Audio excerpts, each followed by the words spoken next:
The Art of War by Sun Tzu, translated by Lionel Giles. Chapter 3, Attack by Stratagem. Sun Tzu said, in the practical art of war, the best thing of all is to take the enemy's country whole and intact. To shatter and destroy it is not so good. So too, it is better to recapture an army entire than to destroy it, to capture a regiment, a detachment, or a company entire than to destroy them. Hence, to fight and conquer in all your battles is not supreme excellence. Supreme excellence consists in breaking the enemy's resistance without fighting. Thus, the highest form of generalship is to balk the enemy's plans. The next best is to prevent the junction of the enemy's forces. The next in order is to attack the enemy's army in the field. And the worst policy of all is to besiege walled cities. The rule is not to besiege walled cities if it can possibly be avoided.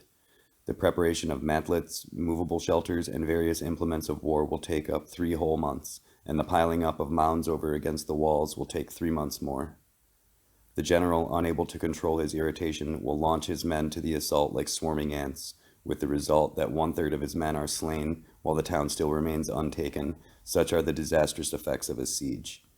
Therefore, the skillful leader subdues the enemy's troops without any fighting. He captures their cities without laying siege to them. He overthrows their kingdom without lengthy operations in the field. With his forces intact, he will dispute the mastery of the empire, and thus, without losing a man, his triumph will be complete. This is the method of attacking by stratagem. It is the rule in war, if our forces are 10 to the enemy's 1, to surround him; if 5 to 1, to attack him; if twice as numerous, to divide our army into 2. If equally matched, we can offer battle. If slightly inferior in numbers, we can avoid the enemy. If quite unequal in every way, we can flee from him. Hence, though an obstinate fight may be made by a small force, in the end it must be captured by the larger force.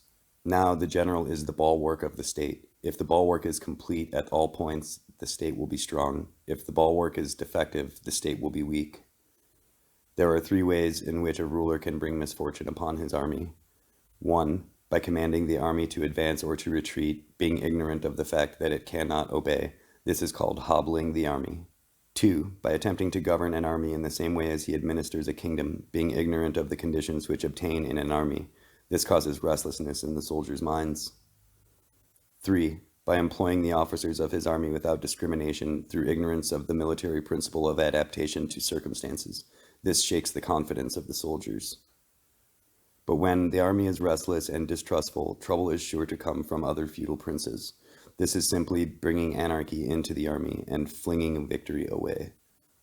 Thus, we may know that there are 5 essentials for victory. 1. He will win who knows when to fight and when not to fight. 2. He will win who knows how to handle both superior and inferior forces. 3. He will win whose army is animated by the same spirit throughout all its ranks. 4. He will win who, prepared himself, waits to take the enemy unprepared.